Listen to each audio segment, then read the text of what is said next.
Muchísimas gracias, sobre todo al comité organizador por habernos invitado. Para mí es un orgullo y una honra poder venir a participar con todos ustedes. Venir a dar la última charla realmente es venir a tratar de despertarlos. Así que vamos a hacer algo bastante académico, porque no quiero que se me duerman. Es una charla de endocrinología, de ginecología, completamente diferente a lo que acaban de ver, que es mucho más actividad. En cambio, en lo mío, algunos, yo me acuerdo que en endocrino en mi curso decían, qué aburrida la clase.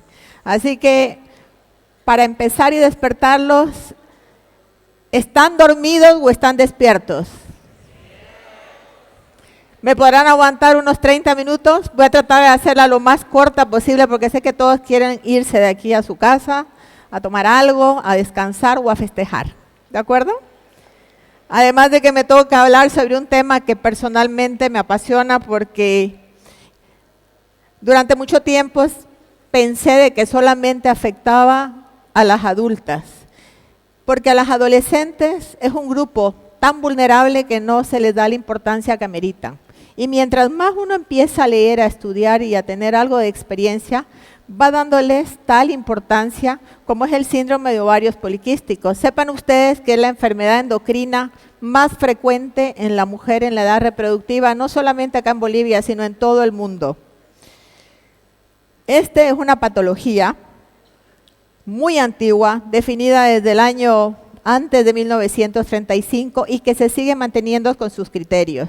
Se considera como tal un trastorno endocrino metabólico, de los más frecuentes, sobre todo en la edad en que están ustedes, sobre todo acá las mujeres, que veo que hay una incidencia bastante elevada de féminas que ahora estudian medicina, porque en mi época quiero decirles que no éramos tantas, como máximo yo calculo que éramos 25-30%, pero como que ahora el equilibrio y la balanza se van más hacia el lado femenino que al lado masculino.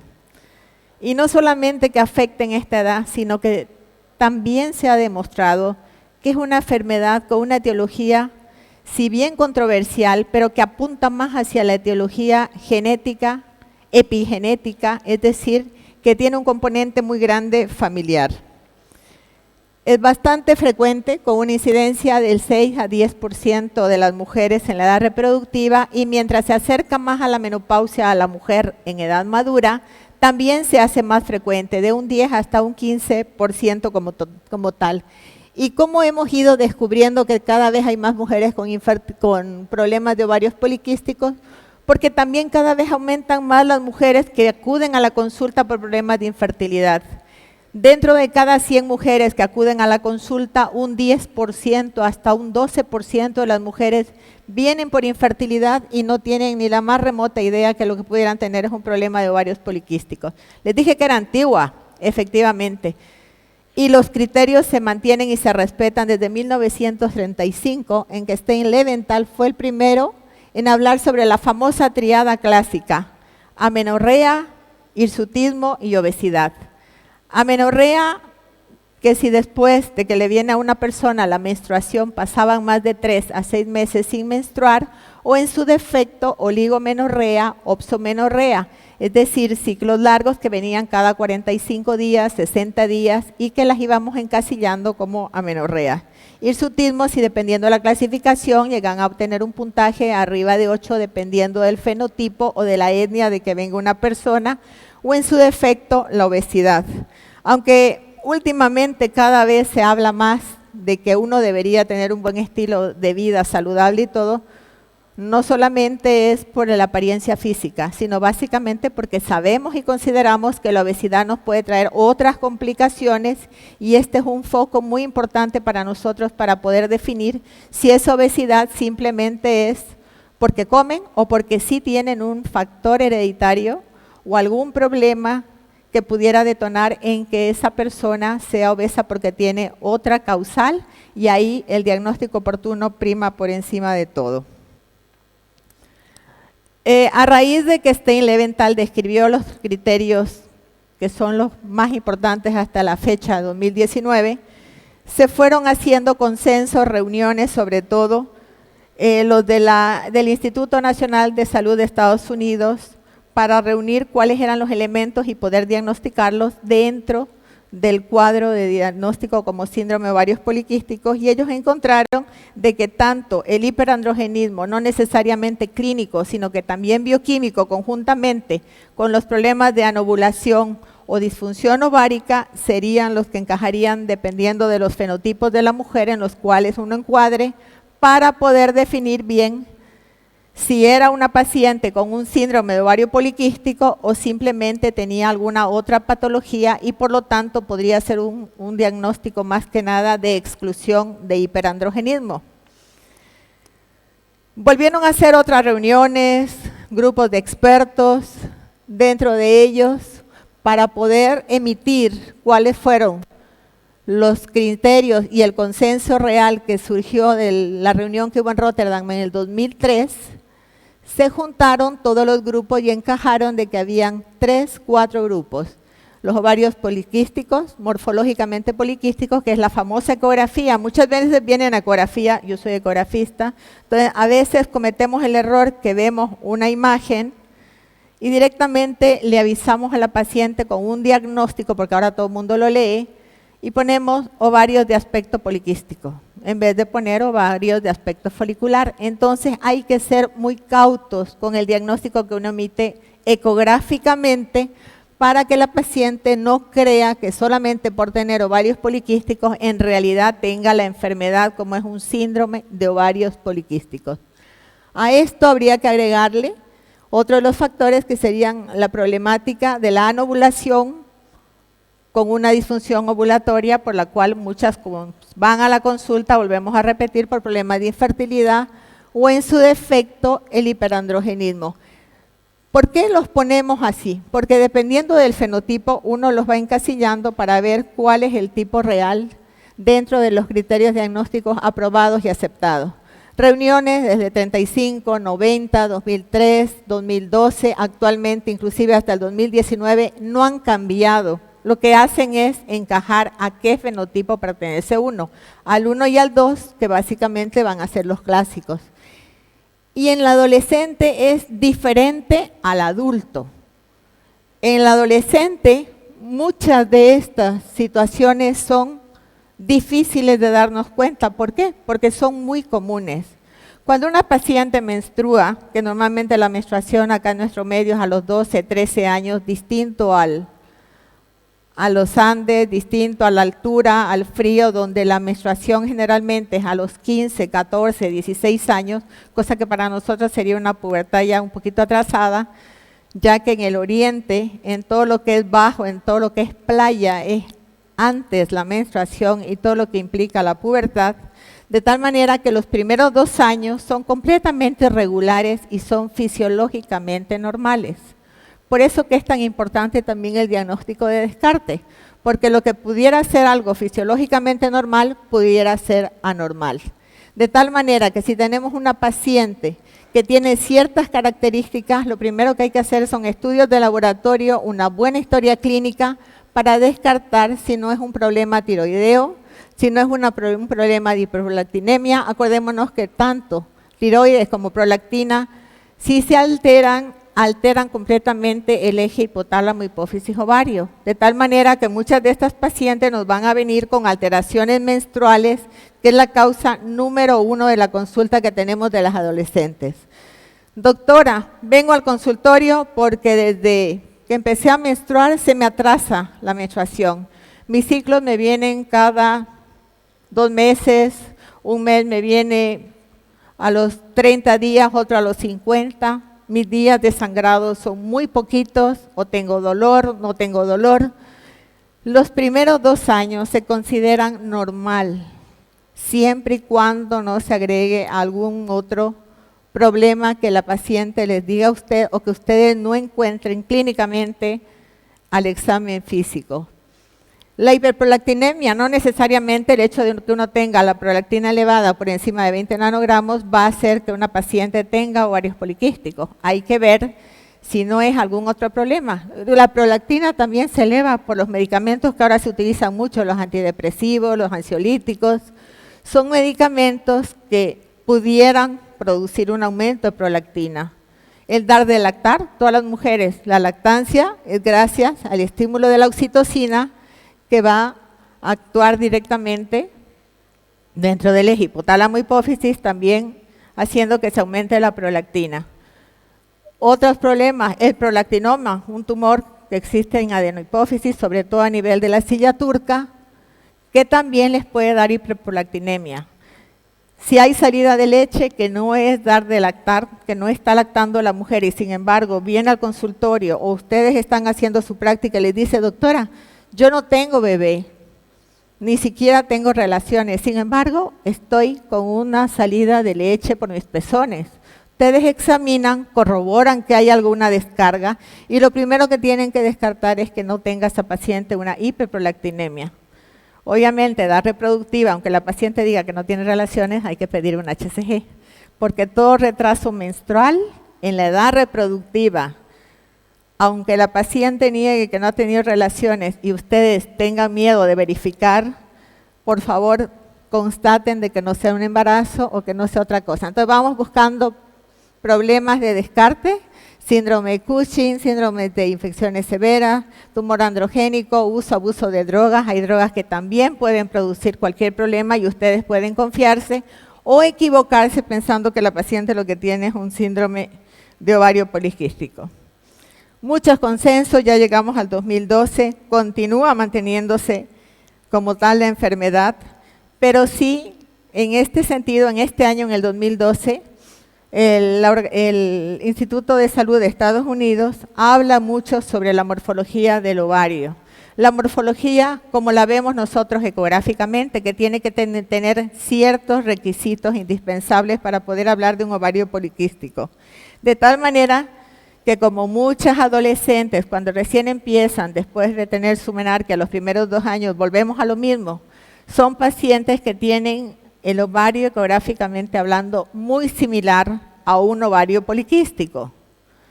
Ni qué decir con las dificultades que muchas veces atravesamos con las adolescentes vírgenes o adolescentes con sobrepeso. La ecografía en una niña o en un adolescente no puede hacerse por vía vaginal. La contraindicación número 1 para hacer una ecografía transvaginal es la virginidad. Y acordémonos que estamos hablando de adolescentes. Adolescentes no quiere decir que tengan relaciones. Habrá un grupo de las adolescentes después de los 17, 18, que tienen relaciones, pero hay un grupo mayoritario que todavía no han tenido relaciones, 14, 15 años, y que sí acuden a la consulta por este problema. Entonces, donde hay mucha grasita, donde hay un tejido visceral muy exagerado, es muy difícil poder hacer una ecografía abdominal donde podamos ver las características reales del ovario. Y no podemos tampoco nosotros dar un diagnóstico per se de cuántos folículos hay, cuántos quistes hay, que es lo que nos exigen los criterios de Rotterdam desde el 2003. Entonces, el Instituto de Salud lo que propone básicamente es asignar una nomenclatura que refleje el complejo metabólica y la interacción hipotalámica, hipofisiaria, ovárica y adrenal que va a caracterizar al síndrome y sus implicaciones reproductivas. Es decir, aquí lo que interviene es el eje hipotálamo, hipófisis, ovario. Acá en la cabeza tenemos el GNRH, que es el único detonador que viene y trabaja y actúa específicamente a nivel de las 2 hormonas femeninas que tenemos, la folículo estimulante y la LH, que en el caso del ovario poliquístico hay una correlación de inversión de sobre 2. Entonces, al no haber el pico de LH, que es la hormona que exclusivamente viene a dar ¡pum!, la marcación para la hora de la ovulación, está bloqueada, está alterada, entonces se altera el ciclo, porque esta hormona que viene de la cabeza hacia el ovario, donde están estrógenos y progesterona, no cumple su función como debería por el bloqueo que tiene. De tal manera que no hay la retroalimentación que debería de haber del eje hipotálamo y por lo tanto hay una alteración de la menstruación y no solamente se altera la ovulación, sino que empiezan a aparecer rasgos de hirsutismo. ¿Saben cuando una persona es hirsuta? Ustedes podrían definir con solamente verle la cara cuando tiene hirsutismo. ¿Alguien me puede decir?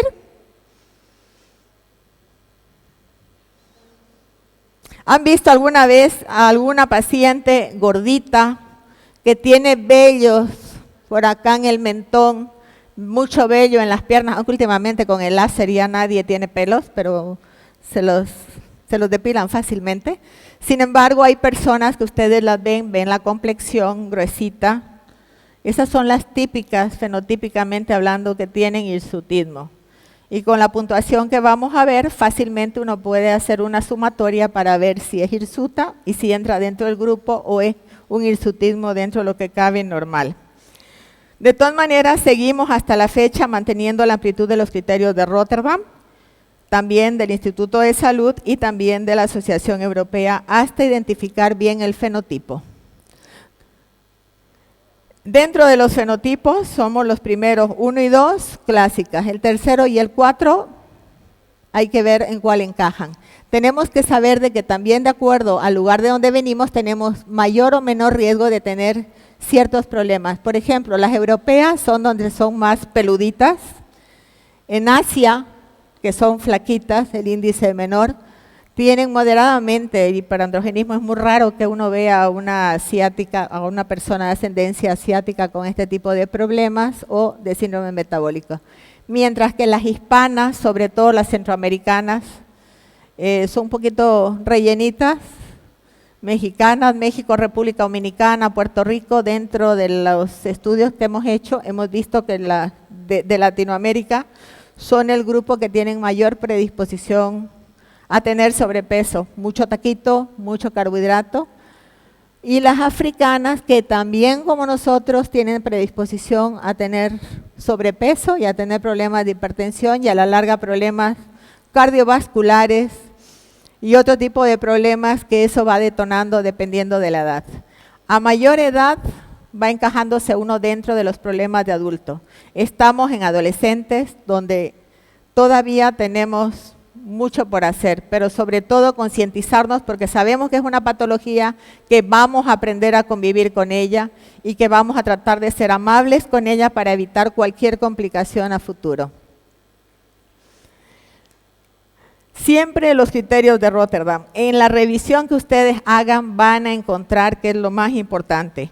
Los fenotipos A y B dijimos que son los clásicos y los más aceptados, 3, el C o el 3 y el D. Son los menos. Se excluye cualquiera de las otras patologías para poder catalogar la enfermedad per se.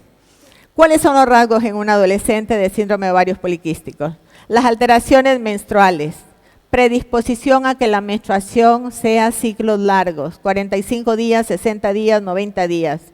Hay un grupo minoritario que no se sabe un motivo real por qué funciona al revés, que más bien tienen sangrados, periodos cortos, pero en su gran mayoría, el 80% de las pacientes van a acudir por problemas de retrasos menstruales, oligoamenorrea. El hiperandrogenismo clínico no solamente es ver a la mujer, tienen que constatar con pruebas de laboratorio, importantísimo. Por eso que ahora se le da mayor valor al hiperandrogenismo bioquímico, donde ustedes miden la testosterona para saber cómo está la paciente.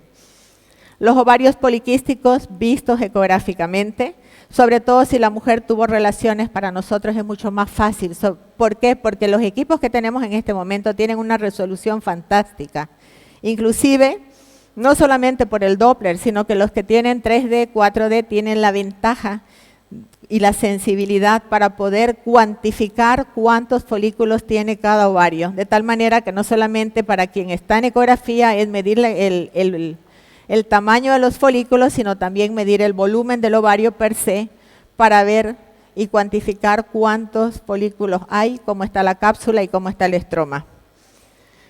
Obviamente que dijimos que era una enfermedad metabólica y dentro de lo metabólico se altera completamente la insulina. Hay una resistencia a la insulina. Estas pacientes tienen predisposición a ser gorditas, a tener sobrepeso porque el metabolismo es bastante lento. Para mejorar eso, concientización, ejercicios y buena alimentación. La dislipidemia va alterándose al haber alteraciones específicamente también de la insulina, al igual que la diabetes, y eso es lo que espera una paciente que no cambia su estilo de vida en la adolescencia. Con seguridad esa paciente a la edad adulta, es decir, a mi edad, va a ser diabética y va a tener problemas de dislipidemia, que son los primeros factores cardiovasculares para decir que una paciente va a terminar detonando con una hipertensión o con un problema mayor. Volviendo a lo mismo, decimos que es difícil catalogar muchas veces cuando son adolescentes, jóvenes y vírgenes y gorditas, porque muchas de estas situaciones, de estos síntomas y signos, son completamente normales. Sin embargo, es una llamada de atención para hacer un diagnóstico correcto y oportuno, porque si no vamos a tener problemas en la edad reproductiva que no solamente en esta edad es estudiar, sacar un título universitario, sino que muchas mujeres también tienen el deseo de la maternidad. Y si no logran tener los cambios que deberían de tener, hacer el tratamiento médico respectivo, son pacientes que van a terminar con problemas de infertilidad.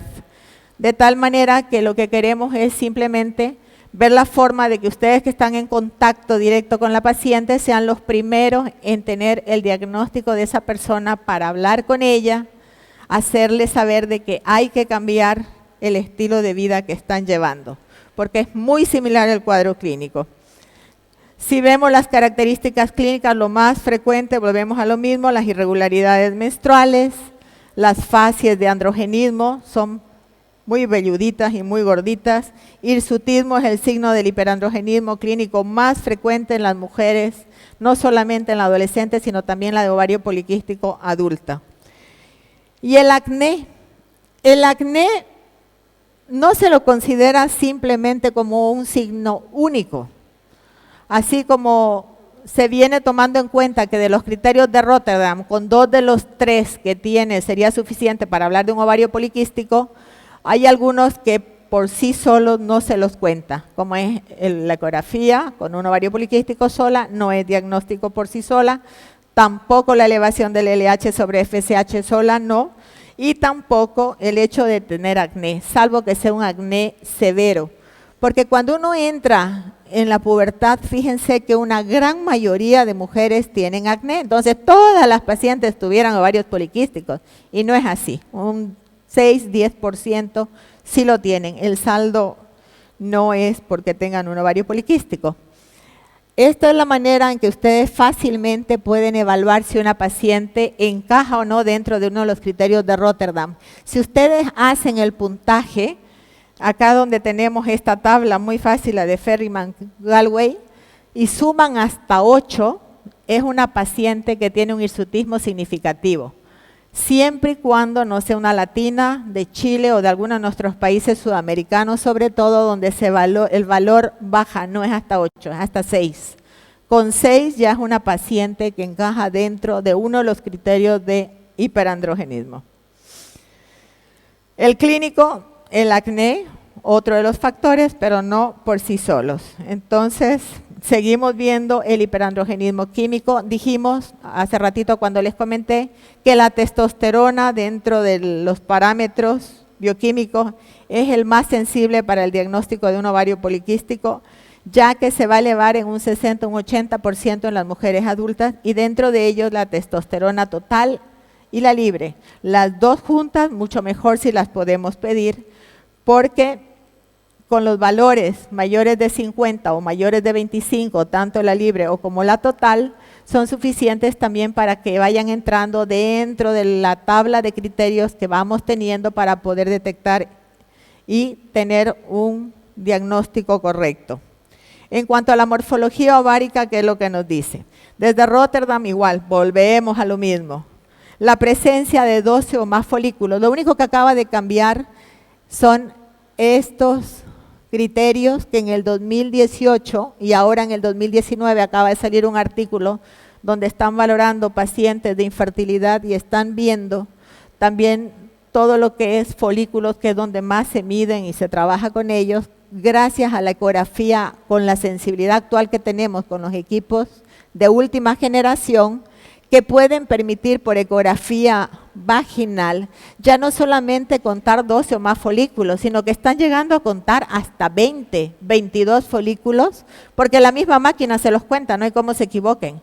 Si uno se olvida de contar alguno de ellos, viene la máquina y le dicen, lo importante es que vean la distribución que es periférica, la medición entre 2 y 9 milímetros y que el volumen no debe ser mayor de 10 centímetros cúbicos. Antes se manejaba el concepto de que tenían que ser los 2 ovarios con quistes alrededor. Sin embargo, ahora con un solo ovario, pero que reúna las características ecográficas, es suficiente para encajarlo dentro del grupo. Por otra parte, si es un adolescente que viene a la mitad del ciclo o que está tomando algún anticonceptivo, hay que evaluarla, reevaluarla, mejor dicho, cuando la paciente está menstruando. ¿Por qué cuando menstrua? Porque el ovario, cuando está la mujer en periodo de menstruación, es cuando está en descanso.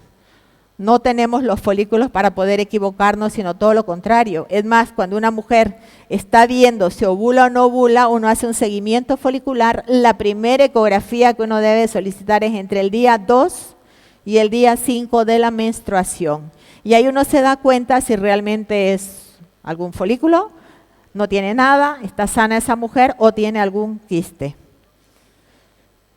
Aquí tienen una imagen ecográfica muy típica, muy característica. Fíjense ustedes acá, estas imágenes anecoicas, estas imágenes negritas, esos son los pequeños quistecitos. Se caracterizan porque todos son pequeños, entre 2 y 9 milímetros, a diferencia cuando una paciente está ovulando. Cuando una paciente está ovulando, esta imagen negrita, anecoica quiere decir sin ecos, por eso se ve negrito, líquido. Tiene el doble de tamaño, arriba de 12, 18 milímetros. Acá no, la máxima de mayor tamaño va a tener 8, 7 milímetros y son en la periferia. El estroma se ve bastante denso, que es esto de adentro blanquito, y alrededor la cápsula que es gruesa. Esta es la imagen típica de un ovario poliquístico. ¿Cuál es su utilidad en la ecografía? Evidenciar de que tenga las características que dijimos ahorita. Lo triste es que cuando es una adolescente virgen y que es gordita, no da la buena resolución que daría la vía vaginal como la vía abdominal. Entonces muchas veces perdemos las características reales de la imagen y no damos un diagnóstico como merece. Hay una prevalencia alta del volumen poliquístico, es decir, que tenemos que medir siempre el volumen. Alguna vez me decían, ¿por qué estás refiriendo y reportando en tu ecografía el volumen del ovario? ¿Para qué me interesa? Entonces le dije a mi colega, la llamé, le dije, te reporto porque es importantísimo que sepas si es un ovario grande, si es un ovario chico, y el motivo del por qué tiene un volumen mayor. Sobre todo en las adolescentes, porque tenemos que ir juntando varios criterios para que entre todos podamos definir si es o no es la enfermedad que estamos pensando nosotros. Aquí tienen cómo se cuentan, fíjense de nuevo, qué bonito que se ve alrededor. Periferia, cápsula gruesa y el estroma denso. Medidas menores de 10 milímetros y el volumen mayor. Estos son los equipos nuevos actualmente donde se ven a colorcito. A veces las pacientes van y ven esta imagen y dicen, wow, ¿y cómo se pinta así mi ovario? La máquina lo hace, no somos nosotros. Nosotros podemos trabajar con Doppler, pero esto nos permite cuantificar cuántos folículos son. Porque cuando hacemos solamente la ecografía bidimensional, nosotros podemos contar uno por uno, pero dependiendo de la imagen que tengamos, se nos puede pasar uno u otro. No obstante, colocando esta aplicación, la máquina les dice 20, 22, 18, 15 o ninguno. De tal manera que la ecografía, que siempre digo yo que es el sexto dedo de mi mano, en este momento es el equipo que más nos ayuda para poder diagnosticar o también poder tratar algunas patologías en su momento debido. En cuanto a la parte metabólica, la insulinoresistencia, no solamente se debe de diagnosticar midiendo la insulina basal. Actualmente también se maneja este parámetro, que es el índice de OMA y que debe ser mayor de 2.5 para también unir a los criterios de diagnóstico. Hablamos de una balanza. Como hay tantas alteraciones menstruales cuando uno recién empieza a menstruar, ¿qué es lo que nos pasa? ¿estamos sobrediagnosticando el ovario poliquístico o tenemos más bien un subdiagnóstico? De tal manera que creo yo que saliendo de esta charla ya tenemos nosotros la capacidad de definir bien el diagnóstico clínico real y no estar en la balanza, sino más bien irnos a lo real, a lo que es un ovario poliquístico y estar nosotros en la línea media para saber qué debemos de hacer con esa paciente.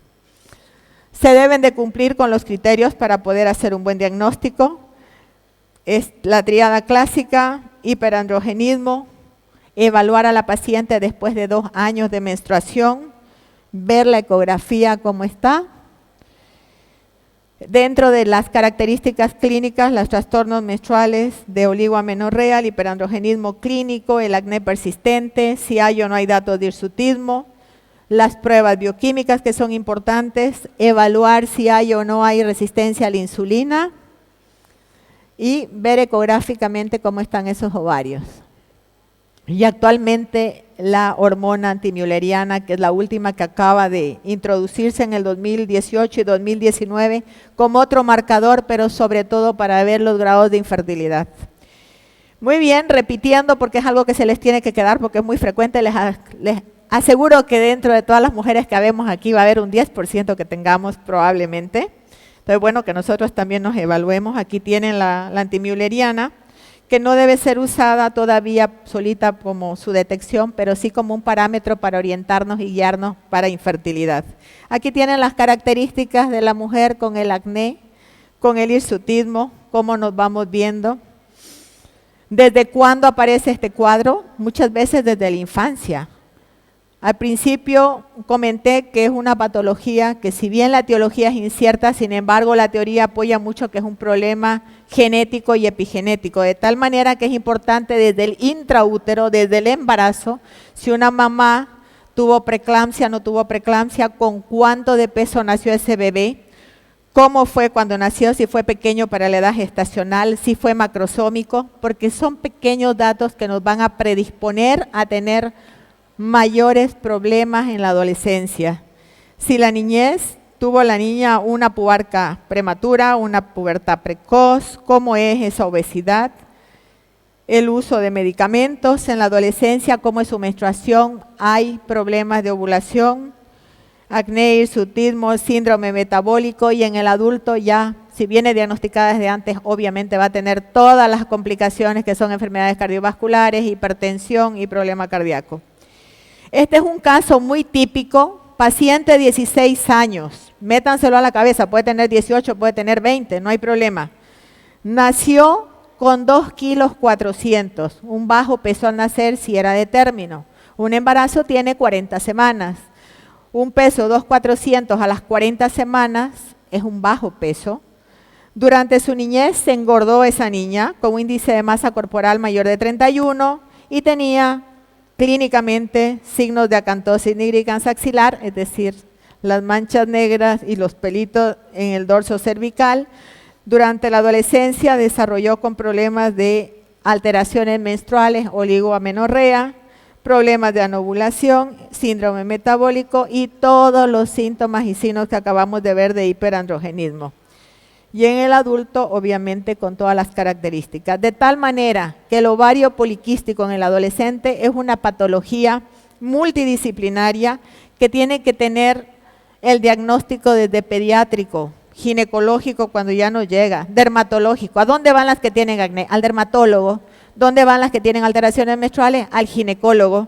¿Dónde van las que empiezan a desarrollarse rápidamente cuando tienen una curva de crecimiento y un control adecuado? Al pediatra, y así progresivamente somos un equipo multidisciplinario para tratar a la paciente y también la parte psicológica, porque créanme que en el siglo XXI, donde hablamos de apariencia, hablamos de salud y la mujer se mantiene delgada, linda, bonita, haciendo ejercicios, una gordita también se acompleja. ¿A quién no le gusta verse bien frente al espejo, que le quede la ropa bien? Yo creo que a todos, aunque muchas veces decimos no hay gordita que no sonría, todas sonríen. Pero en el fondo alguna vez nos preocupamos cómo está ella por dentro. Muchas veces se nos pasa. Entonces yo creo que hay que cambiar un poquito el chip y aprender de que el médico no solamente tiene que tratar enfermedades físicas, sino que también tenemos que aprender a indagar un poquito más allá para ver si hay problemas psicológicos o no, porque son personas que tienen tendencia no solamente a la depresión, son personas que también tienen problemas de alimentación, son personas que tienen trastornos ya sea de bulimia o de anorexia.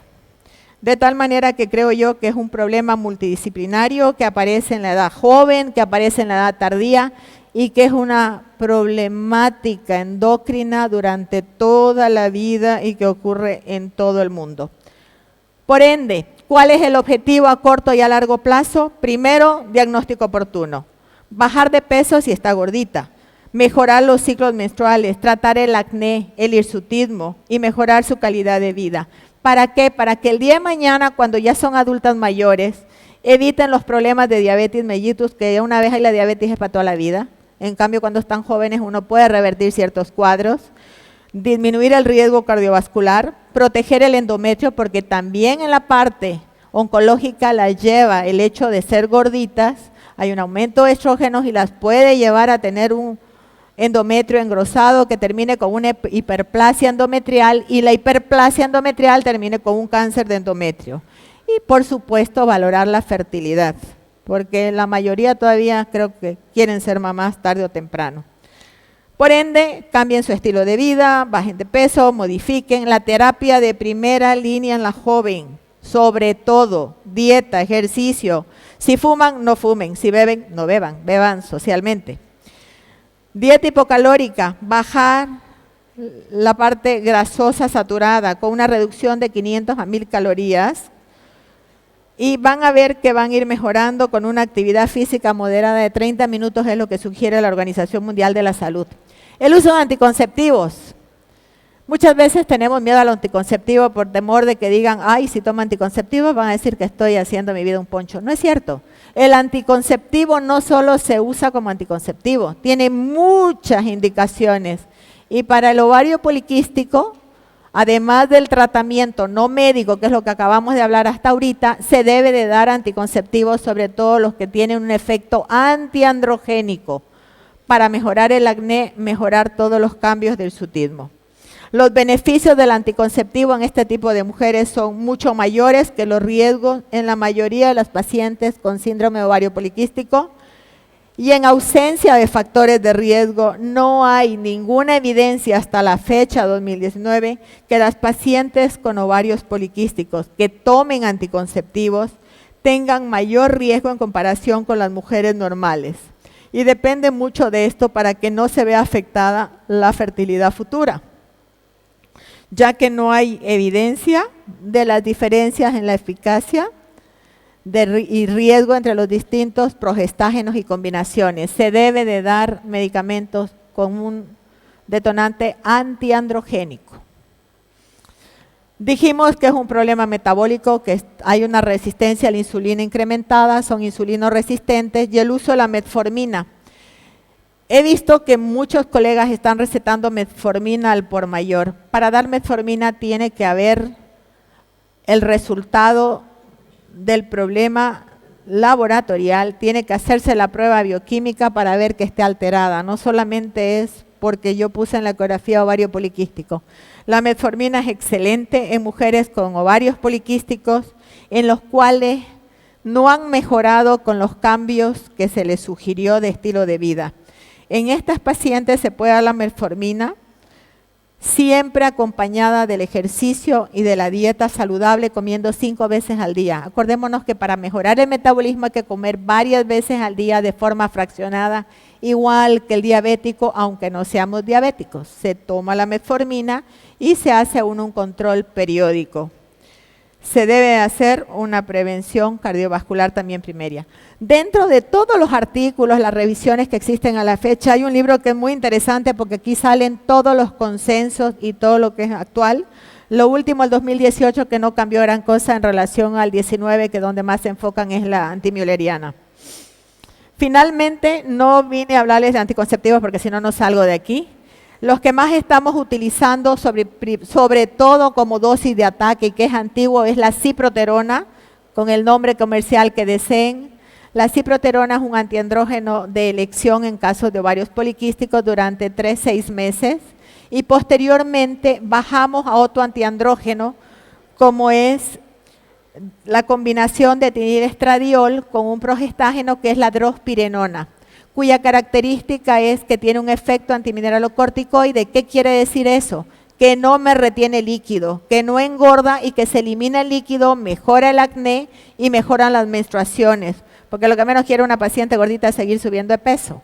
Entonces, esas combinaciones son las que nos dan resultado y se utilizan a largo plazo. Yo no voy a mejorar una paciente con 3 meses de tratamiento, son problemas crónicos a largo plazo y debo de darle la medicación también conforme veo los cambios de su estilo de vida y clínicamente y laboratorialmente. De tal manera que lo primero es diagnóstico oportuno, evaluar si tiene o no tiene. La mayoría de los rasgos que se observan en las mujeres con ovarios poliquísticos adolescentes son bastante fisiológicos, es decir, normales, así que por favor no se equivoquen. Diagnóstico temprano fundamental, sobre todo las que son de alto riesgo metabólico, para poder prevenir las complicaciones a largo plazo. Hay otro medicamento que no quiero olvidarme y terminar con esta charla, sino que comentarles de que cuando hay un hirsutismo severo, se puede agregar el tratamiento de un anticonceptivo con la metformina o en su defecto otro antiandrógeno que es más potente como la espironolactona, pero a corto plazo. Entonces, tenemos una gama de medicamentos, depende del caso, se debe individualizar a la paciente, no todas son iguales y ver qué es lo que desea ella también es importante, que ella nos responda qué es lo que desea en ese momento y en base tanto a la clínica como a las respuestas de la paciente nosotros poder medicar. Cuando uno trabaja con hormonas, sean anticonceptivos de microdosis o en una adulta mayor para la menopausia, nosotros siempre hablamos de que es todo a medida. Podemos ser gemelos, pero cada uno es diferente. Y en medicina no todos somos iguales. En medicina no existe como en la matemática el 2 por 2 es 4. Cada persona va a responder de forma diferente, entonces yo no puedo darles a todos la misma medicación. Ni tampoco espero que a todas les siente igual de bien, porque cada persona va a ser distinta respondedora. Lo importante es qué tan buena respondedora va a ser ante mi tratamiento, pero no solamente la medicación per se no hace nada, tiene que ser con todas las indicaciones que uno le dice. Ahora se fomenta en todo el mundo y en todas las especialidades ejercicio y salud. Y lo que queremos es grupos jóvenes sanos. Gracias.